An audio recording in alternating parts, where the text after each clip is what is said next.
اچھا صاحب یہ بتائیے گا کہ یہ جو anti rape anti rape act 2021 آیا ہے، اس میں بہت کچھ سننے کو ملتا ہے کہ ایک یونٹ انویسٹیگیشن کرے گا جس کا نام SSOIU ہے. یہ کیا چیز ہے؟ اس کے بارے میں ہمیں تھوڑا سکتا ہے. یہ آڈینس کے لیے بڑی امپورٹنٹ انفارمیشن ہے کہ سر نے یہ بڑا اہم پوائنٹ ریز کیا ہے کہ یہ جو سیکشن 9 ہے anti rape investigation and trial act 2021 کا، وہ اسٹیبلش کرتا ہے SSOIU کو. SSOIU بیسیکلی جو ایبریویشن ہے وہ ہے special sexual offences investigation unit.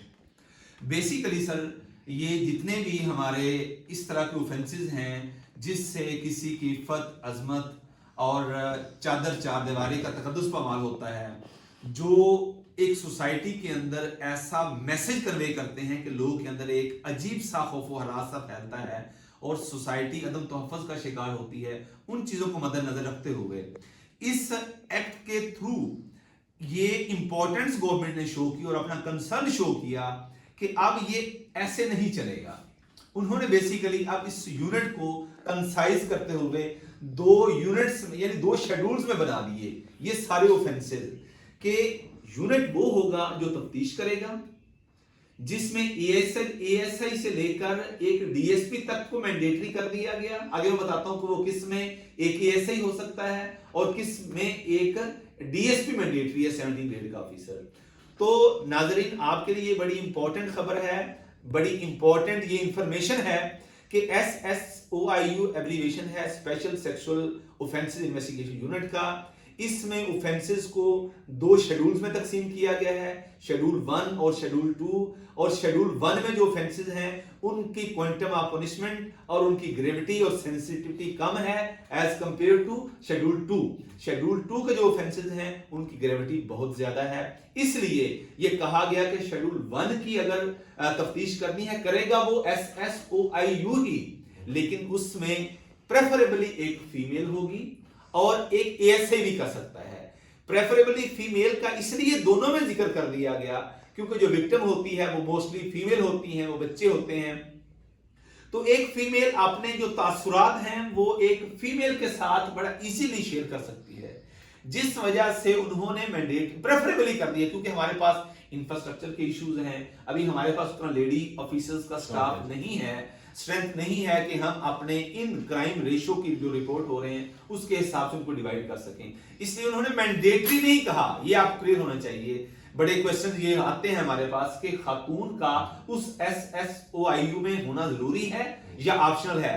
تو یہ کلیئر ہو گیا کہ یہ پریفریبلی ہے، ترجیحی بنیادوں پر رکھا جائے گا. اگر آپ کے پاس نہیں ہے تو آپ میل سے بھی کر سکتے ہیں. اچھا یہ یہاں پہ میں پوچھنا چاہوں گا، یہ عام پولیس آفیسر سے یہ جو یونٹ والے ہیں یہ کس طرح ڈیفرنٹ ہے؟ یہ کوئی اسپیشل لوگ ہیں ٹرین کیے ہیں کیا؟ سر ایسے ہی ہے. یعنی اس ایکٹ نے سیکشن 9 نے ہی یہ واضح کر دیا کہ اگر ہم نے اس اسپیکٹرم کو، اس اورا کو، اس ہم نے چیز کو اگر امپورٹنس دی ہے تو اس کو ہم نے اس طرح ہائی لائٹ کیا کہ ہم نے جو آفیسر رکھنے اس کی تفتیش کے لیے وہ ٹرین ہوں. یعنی کوئی ایسا بندہ اس یونٹ میں شامل نہیں ہوگا جو ٹرین نہ ہو. ٹریننگ یافتہ بندہ ہی اس کی تفتیش کرے گا، پراپر اس کی ٹریننگ ہوگی. وہ شیڈول 1 میں جس طرح میں نے کہا وہ ASA بھی ہو سکتا ہے، لیکن شیڈول 2 میں انہوں نے واضح کر دیا ایک پریفریبلی ایک ویمن ہوگی، لیڈی سٹاف میں سے کوئی آفیسر ہوگی اور ساتھ سب انسپیکٹر کم سے کم رینک افسر اور under the supervision of 17 grade officer اس کی تفتیش ہوگی. ٹریننگ کوئی اسپیشل ٹریننگ ہے یا جنرل آپ کی پولیس تو لیتی رہتی ہے ٹریننگ؟ سر اس کی اسپیشل ٹریننگ اس پرسپیکٹو میں ہے کہ جب بھی آپ نے دیکھیں پہلے اینٹی ریپ کرائسس سیل نہیں تھا، اب یہ بن گیا. اب یہاں پہ انہوں نے 164 کا سٹیٹمنٹ بھی کہہ دیا. اس میں انہوں نے یہ بھی کہہ دیا کہ آپ نے آئیڈینٹی بھی ڈسکلوز نہیں کرنی. اس میں انہوں نے یونٹس بنا دیے.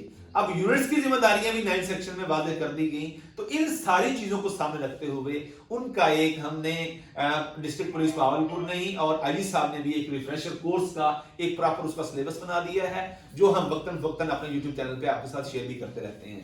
سو ان ساری چیزوں کو سامنے رکھتے ہوئے ان کی ٹریننگ دی جاتی ہے اور ٹریننگ کے بعد ہم ان کو نوٹیفائی باقاعدہ کرتے ہیں.